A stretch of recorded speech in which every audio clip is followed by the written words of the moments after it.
ನಮಗೂ ರಾಜಕಾರಣಿಗಳಿಗೆಲ್ಲ ಟೈಮ್ ಇಲ್ಲ. 24 ಗಂಟೆ ಕೆಲಸ ಮಾಡೋರು ಯಾರಾದರೂ ಈ ದೇಶದಲ್ಲಿ ಇದ್ದಾರೆ ಅಂದರೆ ಅದು ರಾಜಕಾರಣಿಗಳು ಮಾತ್ರ 24 ಗಂಟೆ ಕೆಲಸ ಮಾಡ್ತಾರೆ. ರಾತ್ರಿ 12 ಗಂಟೆ ಅವ್ರ ನಮಸ್ಕಾರ. ಸ್ವಲ್ಪ ತಡ ಆಯಿತು, ಯಾಕಂದರೆ ಲೇಟ್ ಆಯಿತು ಸ್ಟೂಡೆಂಟ್ಸ್ಗೆ. ಯಾವತ್ತು ಸ್ಟೂಡೆಂಟ್ಸ್ಗೆ ಟೀಚರ್ಸ್ಗೆ ಟೈಮ್ ಇದೆ. ಬೆಳಗ್ಗೆ 10 ಗಂಟೆಗೆ ಕಾಲೇಜಿಗೆ ಬರಬೇಕು, ಸಾಯಂಕಾಲ 4 ಗಂಟೆ 5 ಗಂಟೆ ಮನೆಗೆ ಹೋಗಬೇಕು ಅಂತ ನಿಮ್ಗೆ ಎವ್ರಿ ಡೇ ಟೈಮ್ ಇದೆ. ನಮಗೂ ರಾಜಕಾರಣಿಗಳಿಗೆಲ್ಲ ಟೈಮ್ ಇಲ್ಲ. 24 ಗಂಟೆ ಕೆಲಸ ಮಾಡೋರು ಯಾರಾದರೂ ಈ ದೇಶದಲ್ಲಿ ಇದ್ದಾರೆ ಅಂದರೆ ಅದು ರಾಜಕಾರಣಿಗಳು ಮಾತ್ರ 24 ಗಂಟೆ ಕೆಲಸ ಮಾಡ್ತಾರೆ. ರಾತ್ರಿ 12 ಗಂಟೆ ಅವ್ರ ಪತ್ರಕರ್ತರು ನಗ್ತಾ ಇದ್ದಾರೆ, ತಲೆ ಹಿಂಗೆ ಅಂದ್ಕೊಂಡು ನಿಂತದೆ. ನಾವು ಹೇಳೋ ಕತೆ ಹೆಂಗಿರುತ್ತೆ ಅಂದರೆ, ಒಬ್ಬರು ತೆಂಗಿನ ಮರ ಹತ್ತಾ ಇದ್ರಂತೆ. ಏನಕ್ಕ ತೆಂಗಿನ ಮರ ಹತ್ತಾ ಇದ್ದಂತೆ? ಹಸುವಿಗೆ ಹುಲ್ಲು ಕಿತ್ಕೊಳ್ಳೋಕೆ ಅಂತ ಹೇಳಿದ್ನಂತೆ. ತೆಂಗಿನ ಮರ ಏನಕ್ಕೆ ಹಾಕ್ತಾರೆ? ತೆಂಗಿನಕಾಯಿ ಕಳ್ತನ ಮಾಡೋಕೆ ಹಾಕ್ತಾರೆ, ಹಸುಗಳು ಹುಲ್ಲು ಕಿತ್ತಕ್ಕಲ್ಲ ಹತ್ತೋದು. ಹಂಗಿರುತ್ತೆ ರಾಜಕಾರಣಿಗಳಂದರೆ 24 hours ಕೆಲಸ ಮಾಡ್ತೀವಿ, ತಲೆ ಹಿಂಗೆ ಅನ್ನೋದಲ್ಲ, ಬಂದರೆ ಗೊತ್ತಾಗುತ್ತೆ ಎಲ್ಲರಿಗೆ. ಅದರಿಂದ ಇವಾಗ ಸ್ವಲ್ಪ ತಡ ಆಯಿತು, ಏನು ಅನ್ಕೋಬೇಡಿ.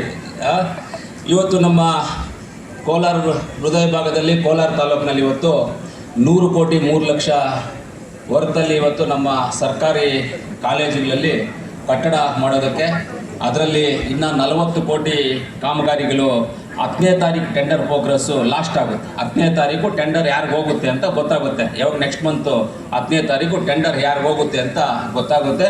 ಅದರಿಂದ ಅದನ್ನೇನು ಪೂಜೆ ಮಾಡಿಲ್ಲ ಇವತ್ತು ನಾವು ಅದನ್ನು ಪೂಜೆ ಮಾಡಿ. ಕೋಲಾರಲ್ಲಿ ಒಂದು ಕಾಯಿಲೆ ಇದೆ, ಈ ಟುಸ್ಸುಗಳು ಜಾಸ್ತಿ ಇದ್ದಾವೆ. ಏನಂದರೆ ಈ ಸರ ಇಟ್ಬಿಡೋದು, ಪಟಾಕಿ ಸರ ಇಟ್ಬಿಟ್ಟು ಅವರು ಏನು ಮಾಡ್ತಾರೆ, ಬೆಂಕಿನೂ ಹಚ್ತಾರೆ ಅದಕ್ಕೆ ಹೊಡಿಲಿ ಅಂತ.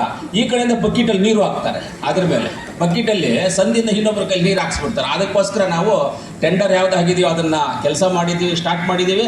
ಟೆಂಡರ್ ಆಗದೆ ಇರೋದು ಯಾವಾಗ ಟೆಂಡರ್ ಆಗಿ ಬರುತ್ತೋ, ಯಾವಾಗ ವರ್ಕ್ ಆರ್ಡರ್ ಸಿಗುತ್ತೋ ಆವಾಗೇ ಅದನ್ನು ಮಾಡೋಣ ಅಂತ ಉದ್ದೇಶದಿಂದ ಇವತ್ತು ಬಿಟ್ಟಿದ್ದೀವಿ.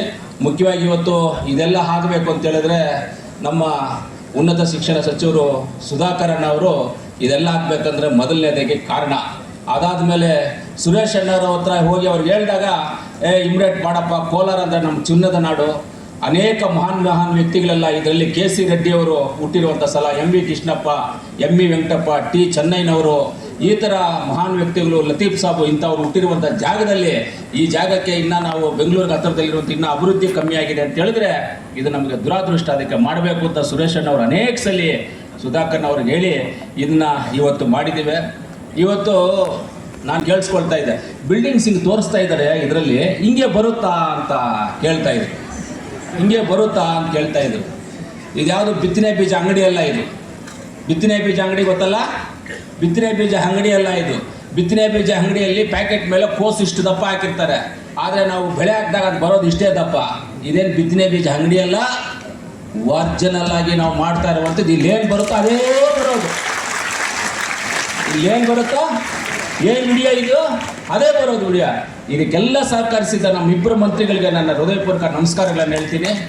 ಅದೇ ರೀತಿಯಲ್ಲಿ ಇವತ್ತು ನಮ್ಮ ಅನಿಲಣ್ಣ ಅವರು ಈ ಪ್ಲ್ಯಾನ್ ಮಾಡೋದಕ್ಕೆ, ಇದೆಲ್ಲ ಮಾಡೋದಕ್ಕೆ ನಾನು ಸ್ವಲ್ಪ ಹಿಂದೆ ಹೋಗಿ ಬ್ಯುಸಿ ಇದ್ರು, ನಮ್ಮ ಸುಧಾಕರನ್ ಅವ್ರ ಜೊತೆ ಕೂತ್ಕೊಂಡು ಹಂತವಾಗಿ ಇವರು ಅದನ್ನು ಪ್ಲ್ಯಾನ್ ಮಾಡಿದ್ದಾರೆ. ಅವ್ರಿಗೂ ನಾನು ಧನ್ಯವಾದಗಳನ್ನು ಹೇಳ್ತೀನಿ. ನಮ್ಮ ನಗರಸಭೆ ಅಧ್ಯಕ್ಷರು ಲಕ್ಷ್ಮೀದೇವಪ್ಪನವರು ಇದ್ದಾರೆ, ಅವ್ರಿಗೂ ಧನ್ಯವಾದಗಳು ಹೇಳ್ತೀನಿ. ಒಳ್ಳೆ ಅವತ್ತು ಹೇಳಿದ್ರು, ಅಣ್ಣ ಇಷ್ಟು ದಿನ ನಾನು ಅಧ್ಯಕ್ಷನಾಗಿ ನಾನು ನಗರಸಭೆಯಲ್ಲಿದ್ದೆ, ಇವತ್ತು ನನಗೆ ತೃಪ್ತಿ ತಂದಿದೆ. ಯಾಕಂದರೆ ಇಷ್ಟೊಂದು ಕಾಲೇಜುಗಳ ವಿದ್ಯಾಭ್ಯಾಸಕ್ಕೋಸ್ಕರ ಕಾಲೇಜುಗಳಿಗಿಂತ ಬಿಲ್ಡಿಂಗ್ಗಳು ಕಟ್ತಾ ಇರೋದು ನಾನು ಇವತ್ತು ನಿಮ್ಮೆಲ್ಲರ ಜೊತೆ ಇರೋದು ನನಗೆ ಇವತ್ತು ತೃಪ್ತಿ ತಂದಿದೆ. ನಾನು ಅಧ್ಯಕ್ಷನಾಗಿದ್ದೇನೆ, ನನಗೆ ತುಂಬ ಖುಷಿ ಆಯಿತು. ಅವ್ರಿಗೂ ನಾನು ಧನ್ಯವಾದಗಳನ್ನು ತಿಳಿಸ್ತೀನಿ. ನಮ್ಮ DC ಸಾಹೇಬರು, SP ಸಾಹೇಬರು, ನಮ್ಮ ಹನೀಫನ್ ಅವರು, ಆಮೇಲೆ ನಮ್ಮ ಎಲ್ಲ ಕಾಲೇಜಿನ ಪ್ರಿನ್ಸಿಪಾಲ್ರು, ಟೀಚರ್ಸು, ಆಮೇಲೆ ಮುಖ್ಯವಾಗಿ ಇವತ್ತೇನಾದರೂ ನಮ್ಮ ವುಮೆನ್ಸ್ ಕಾಲೇಜ್ ಏನಾದರೂ ಸ್ವಲ್ಪ ಮಟ್ಟಿಗೆ ಸರಿಪಡ್ತಾ ಇದ್ದೀವಿ ಅಂತ ಹೇಳಿದ್ರೆ ನಮ್ಮ ಸಿಂಡಿಕೇಟ್ ಸದಸ್ಯರು ಜೈದೀಪ್ ಅವರು, ಆಮೇಲೆ ನಮ್ಮ ಗೋಪಾಲ್ ಗೌಡರು, ಆಮೇಲೆ ನಮ್ಮ ಅರ್ಬಾಜ್ ಅವರು, ಆಮೇಲೆ ನಮ್ಮ ಮೇಡಮ್ ಅವರು ಇದ್ದಾರೆ, ಅವರು ಆಗ್ಬೋದು, ಇವರೆಲ್ಲರೂ ಒಳ್ಳೆ ಇದಾಗ್ತಾ ಇದೆ. ಯೂನಿವರ್ಸಿಟಿನಲ್ಲಿ ಆಗ್ಬೋದು, ಈ ಕಡೆ ನಮ್ಮ ವುಮೆನ್ಸ್ ಕಾಲೇಜಲ್ಲಿ ಆಗ್ಬೋದು. ವುಮೆನ್ಸ್ ಕಾಲೇಜಲ್ಲಿ ಏನಾಗಬೇಕಂದ್ರೆ ನಮ್ಮ ವುಮೆನ್ಸ್ ಕಾಲೇಜ್ ಸಿಂಡಿಕೇಟ್ ನಮ್ಮ ರಗಣ್ಣ ಅವರೆಲ್ಲ ಇವ್ರನ್ನ ಕಾಂಟ್ಯಾಕ್ಟ್ ಮಾಡ್ತಾರೆ. ಈ ರೀತಿ ಅನೇಕ ಅಭಿವೃದ್ಧಿಗಳಿಗೆ ನಾವು ಹೋಗ್ತಾ ಇದ್ದೀವಿ. ಇದು 103 ಕೋಟಿ ರೂಪಾಯಿ ಕೆಲಸಗಳೇನು ಇವತ್ತು ಇದರಲ್ಲಿ ಅರ್ಧ ಇವತ್ತು ಕೆಲಸ ಸ್ಟಾರ್ಟ್ ಮಾಡಿದ್ವಿ, ಇನ್ನು ಅರ್ಧ 10ನೇ ತಾರೀಕು ಮೇಲೆ ಸ್ಟಾರ್ಟ್ ಮಾಡ್ತೀವಿ ಅಂತ ಹೇಳ್ತೀವಿ. ಇದೇ ಥರ ಇನ್ನೂ 100 ಕೋಟಿ ರೂಪಾಯಿ ನಮ್ಮ ಸರ್ಕಾರಿ ಕಾಲೇಜುಗಳಿಗೆ ತಂದು ಇದೇ ನಮ್ಮ ಸುಧಾಕರನ ಸುರೇಶನ್ ಅವ್ರ ನಾಯಕತ್ವದಲ್ಲಿ ನಿಜವಾಗ್ಲೂ ನಾವು ಈ ಕೆಲಸಗಳನ್ನು ಮಾಡಿ ನಾವು ಮಿಕ್ಕಿದ ಕೆಲಸಗಳು ಮಾಡ್ತೇವೆ. ಇವತ್ತು ಗೌರ್ಮೆಂಟ್ ಲಾ ಕಾಲೇಜ್ ಅಂದರೆ ಕರ್ನಾಟಕಕ್ಕೆ ಫಸ್ಟ್ ಲಾ ಕಾಲೇಜ್ ನಮ್ಮ ಕೋಲಾರದು. ಕರೆಕ್ಟಾಗಿಲ್ವಾ ಮೇಡಮ್ ಅವ್ರು? ನೀವು ಮೇಡಮ್ ಅನ್ಬಾರ್ದು, ನಿಮ್ಮನ್ನ ಅಮ್ಮ. ಅದಕ್ಕೆ ನೀವೇ ಕರೆಕ್ಟ್ ಇಲ್ವ? ನಮ್ಮ ಗೌರ್ಮೆಂಟ್ ಲಾ ಕಾಲೇಜು ಫಸ್ಟ್ ನೀವು ಇದ್ರಿ ಅಲ್ಲಿ, ಈಗ ಇಲ್ಲಿ ಬಂದಿದ್ರೆ ಮೊದಲಲ್ಲಿ ಇದ್ರಿ. Law college first college.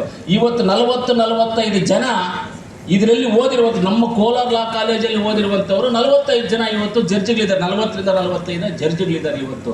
ಇಲ್ಲಿ ಓದಿರೋರೆಲ್ಲ ಎಲ್ಲೋ ಮಟ್ಟಕ್ಕೆ ಹೋಗಿದ್ದಾರೆ. ಆದರೆ ನಮ್ಮ ಕೋಲಾರಿಗೆ ಅಂತ ಒಂದು ಇತಿಹಾಸ ಇದೆ.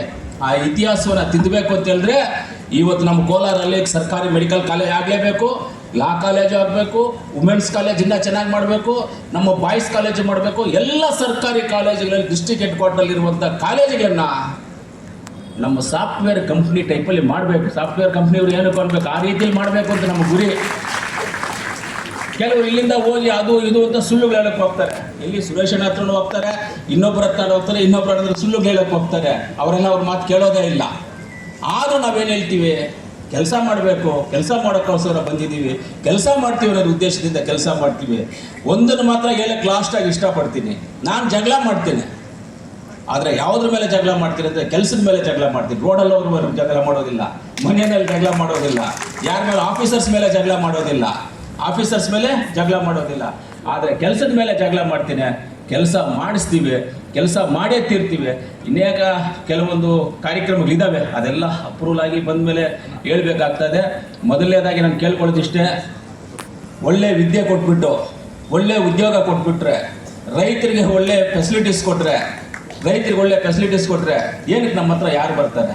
ಹಾಸ್ಪಿಟ್ಲು, ಎಜುಕೇಷನ್, ಎಂಪ್ಲಾಯ್ಮೆಂಟ್, ಅಗ್ರಿಕಲ್ಚರ್, ಈ 4 ನಾವು ಕ್ಲಿಯರಾಗಿ ಕೊಟ್ಬಿಟ್ರೆ ನಮ್ಮ ಹತ್ರ ನೊಣ ಹೊಡ್ಕೊಂಡು ನಾವೇ ಕೂತ್ಕೋಬೇಕಾಗ್ತದೆ. ನಮ್ಮ ಆಫೀಸ್ಗೆ ಹತ್ರ ಯಾರೋ ಬರೋದಿಲ್ಲ, ಅವ್ರವ್ರ ಕೆಲಸದಲ್ಲಿ ಅವ್ರವ್ರು ಬ್ಯುಸಿಯಾಗಿ ಅವ್ರವ್ರು ಇದ್ಬಿಡ್ತಾರೆ. ಇಷ್ಟು ಕೊಟ್ಟರೆ ಸಾಕು, ನಾವು ಬೇರೆ ಏನು ಕೊಡೋದು ಬೇಡ ಈ ದೇಶಕ್ಕೆ, ಇಷ್ಟೇ ಕೊಟ್ಟರೆ ಸಾಕು. ನೋಡಿ, ಇವತ್ತು ಕೇರಳ ಅವರು ಈ 5ನೇ ತಾರೀಕೇನೋ ಡಿಕ್ಲೇರ್ ಮಾಡ್ತಾ ಇದ್ದಾರೆ, ಬಡವರೇ ಇಲ್ಲದೆ ಇರುವಂಥ ಸ್ಟೇಟು ಕೇರಳ. ಏನಪ್ಪ ಗೊತ್ತಾ? ಇದು ಯಾರಿಗಾದ್ರೂ ಗೊತ್ತಾ? ನೋಡಿದ್ದೀರಾ? ಯಾರಾದ್ರೂ ಕೇಳಿಸ್ಕೊಂಡಿದ್ದೀರಾ? ಈ 10ನೇ ತಾರೀಕೇನೋ ಮಾಡ್ತಾ ಇದ್ದಾರೆ ಕೇರಳದಲ್ಲಿ, ಬಡವರು ಇಲ್ಲ ನಮ್ಮಲ್ಲಿ, ಎಲ್ಲ ನಾವು ಬಿಲೋ ಪಾವರ್ಟಿ ಬಿಟ್ಟು ಊಟಕ್ಕೆ ಓಡಾಡೋಕ್ಕೆ ಖರ್ಚಿಗೆ ಇಲ್ಲ ಅಂತ ಕೇರಳ ಅವರು ಡಿಕ್ಲೇರ್ ಮಾಡ್ತಾ ಇದ್ದಾರೆ. ಇವತ್ತು ಇಂಡಿಯಾದೆಲ್ಲ ಫಸ್ಟ್ ಸ್ಟೇಟು. ಆ ಥರ ನಮ್ಮ ಕೋಲಾರ ಜಿಲ್ಲೆಯನ್ನು ನಾವು ಮಾಡ್ಕೋಬೇಕಂದ್ರೆ ಈ 4 ಕೆಲಸಗಳನ್ನ ನಾವು ಮಾಡಬೇಕಾಗ್ತದೆ. ಖಂಡಿತವಾಗ್ಲೂ ಆ 4 ಕೆಲಸವನ್ನು ನಾವು ಮಾಡ್ತೀವಿ. ಅಭಿವೃದ್ಧಿ ವಿಚಾರದಲ್ಲಿ ಹಿಂದೆ ಹೋಗೋದಿಲ್ಲ, ಅಭಿವೃದ್ಧಿ ವಿಚಾರದಲ್ಲಿ ಎಲ್ಲರ ಹತ್ರ ಇರ್ತೀವಿ. ಇವತ್ತು ಇನ್ನೂ ಒಂದ್ಸಲಿ ನಾನು ವೇದಿಕೆ ಮೇಲೆ ಇರ್ತಕ್ಕಂಥ ಎಲ್ಲ ನಮ್ಮ ಅಧಿಕಾರಿ ವರ್ಗದವ್ರಿಗೂ ಎಲ್ಲರಿಗೂ ನಾನು ಹೇಳೋದಿಷ್ಟೇ, ಕೆಲಸ ಮಾಡಿ, ದೇವರು ಒಳ್ಳೇದು ಮಾಡ್ತಾರೆ. ಟೀಚರ್ಸು ಅಷ್ಟೇ, ಕೆಲಸ ಮಾಡಿ. ಇವತ್ತು ನಾನು ಹುಟ್ಟಿದಬ್ಬದ ದಿವಸ ನಮ್ಮ ಗುರುಗಳಾದಂಥ BT ಕೃಷ್ಣಪ್ಪ ಅವ್ರಿಗೆ ಪಾದಕ್ಕೆ ನಮಸ್ಕಾರ ಹಾಕಿ ನಾನು ಬರೋದು. ಹುಟ್ಟಿದಬ್ಬದ ದಿವಸ ಹತ್ರ ಹೋಗಿ ನನ್ನ ತಂದೆ ತಾಯಿಗೆ ನಾನು ನಮಸ್ಕಾರ ಹಾಕ್ತೀನಿ ಇಲ್ವೋ, ನನ್ನ ಗುರುಗಳಿಗೆ ನಾನು ನಮಸ್ಕಾರ ಹಾಕ್ತೀನಿ. BT ಕೃಷ್ಣಪ್ಪ ಅವರು ಅಂತ ನಮ್ಮ ಗುರುಗಳು, ಅವ್ರ ಪಾದಕ್ಕೆ ನಮಸ್ಕಾರ ಹಾಕೊಂಡು ಬರ್ತೀನಿ. ಆದರೆ ಸರ್ಕಾರಿ ಎಂಪ್ಲಾಯೀಸು ಅಷ್ಟೇ, ಟೀಚರ್ಸು ಅಷ್ಟೇ. ತಂದೆ ತಾಯಿಗಾರು ಬಡವರು ಭಯ ಪಡೋದಿಲ್ಲ, ಟೀಚರ್ಸ್ ಅಂದರೆ ಭಯ ಪಡ್ತಾರೆ. ಹುಡುಗರಾಗಿ ಯಾರ್ಯಾರು ನಾವೆಲ್ಲ ಭಯ ಪಡ್ತಾ ಇದ್ದೀವಿ. ಆ ರೀತಿ ಟೀಚರ್ಸು ಅಷ್ಟೇ, ಸರ್ಕಾರಿ ಎಂಪ್ಲಾಯೀಸು ಅಷ್ಟೇ ಒಳ್ಳೆ ಕೆಲಸ ಮಾಡಬೇಕು. ಆದರೂ ನಾನು ಒಂದು ಹೇಳ್ತೀನಿ, ನಮ್ಮ ಜಿಲ್ಲೆಯ ಏನು ಅಧಿಕಾರಿ ವರ್ಗದವರಿದ್ದಾರೆ ಅವ್ರ ಕೆಲಸ ನಮಗೆ ತೃಪ್ತಿ ತಂದಿಲ್ಲ. ಯಾಕಂದರೆ ನಾವು ನಮ್ಮ ಫಾಸ್ಟ್ಗೆ ನಮ್ಮ ಮಟ್ಟಿಗೆ ಅವ್ರು ಬರೋಕ್ಕಾಗ್ತಾ ಇಲ್ಲ. ಆದರೆ ಕೆಲಸಗಳು ಮಾಡೋದ್ರಲ್ಲಿ ತುಂಬ ಇದು ಆಗ್ತಾ ಇದ್ದೀವಿ.